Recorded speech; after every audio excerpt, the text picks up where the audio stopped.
Bahala ka sa buhay mo.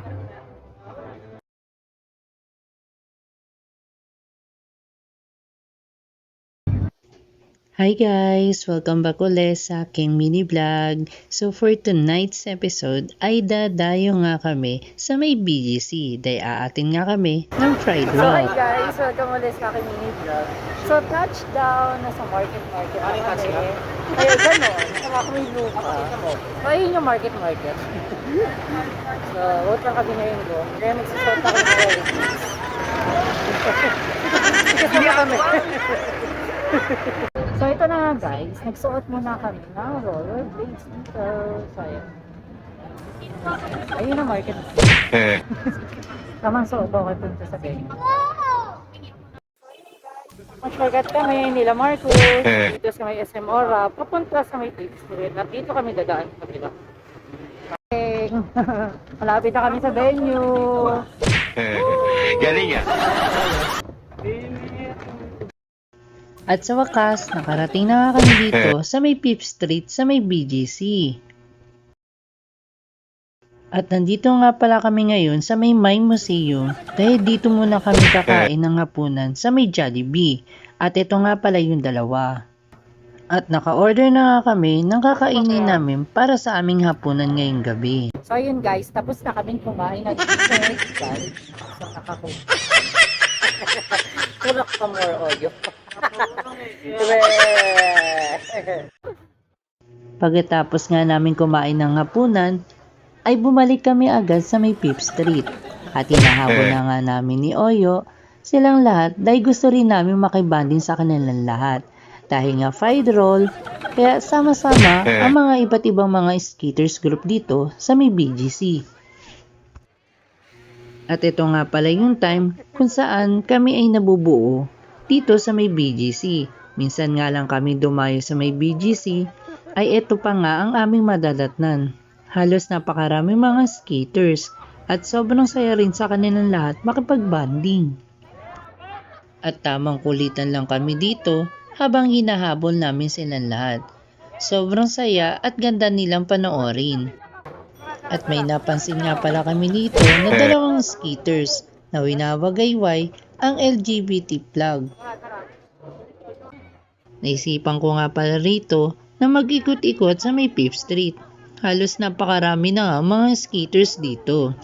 Bukod doon, mga nagagandahan din at nagbobonggahan ang kanilang mga kasuotan dahil nga Pride Month at Pride Roll namin. Naisipan nga pala namin ni Marcos na pumunta nga pala sa may night market dito sa may Fifth Street. At napakaraming tao at mga paninda nga pala rito. At nakuha pa nga dyan ni Marcos na Bahala ka sumayaw. sa buhay mo.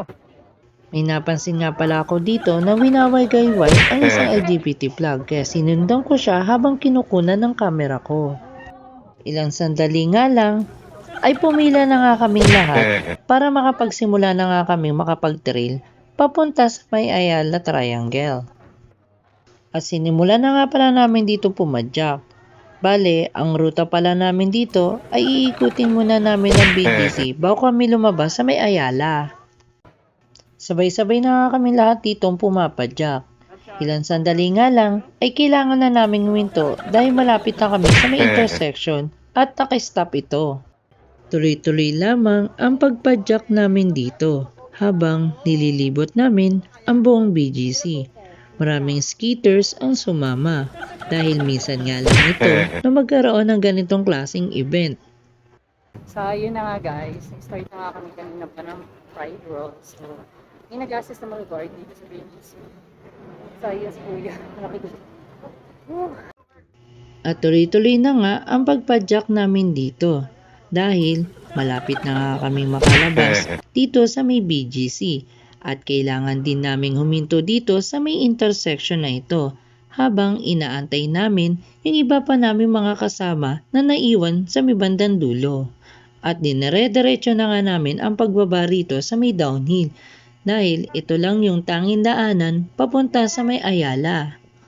So ito na nga guys, malapit na kami sa may Ayala Extra. So ito na kami ngayon, pababa. Punta doon sa One Ayala. So down siya. Nag-stop over muna kami dito kahit sandali dahil marami pa rin ang naiwan sa may bandang dulo. Ilang minutong pagpadyak nga lang namin ay nakarating na nga kami rito sa may EDSA Ayala at nag-stop over muna kami dito sa may intersection.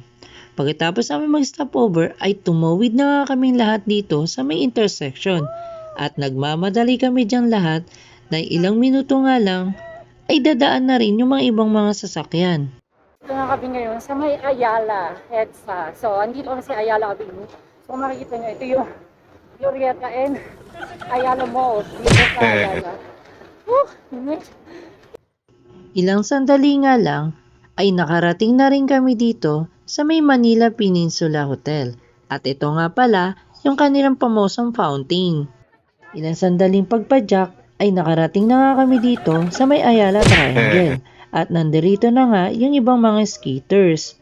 At dito muna kami nagpahinga muna kahit sandali habang yung iba ay tuloy-tuloy na nga dumarating dito sa may Ayala Triangle. Dahil maya-maya nga lang ay magkakaroon na nga kami ng isang programa. Bago nga pala magsimula ang programa ay nagsama-sama muna kaming lahat dito para mag-photo op dito sa may Ayala Triangle.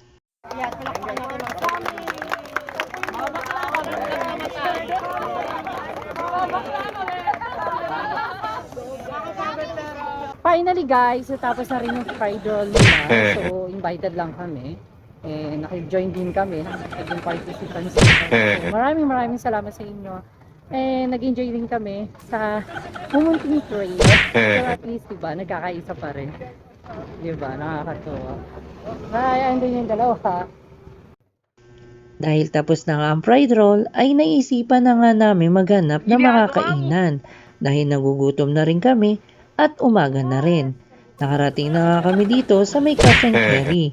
Kaya tinuloy-tuloy pa rin namin ang aming pagpadyak. Dahil dito na rin kami makakasakay ng bus papauwi sa Alabang. At dito na rin yung marami na rin makakainan. At nakakita nga pala kami ng isang fast food. Kaya dito na rin kami kumain ng almusalan.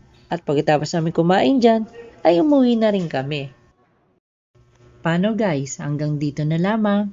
At maraming salamat sa patuloy niyong pagsuporta sa amin. Special thanks nga pala sa Alabang Skaters Philippines at Black Catering Services. Huwag nating kakalimutan ang The Brigads at Jerwin's Bake Shop. See you!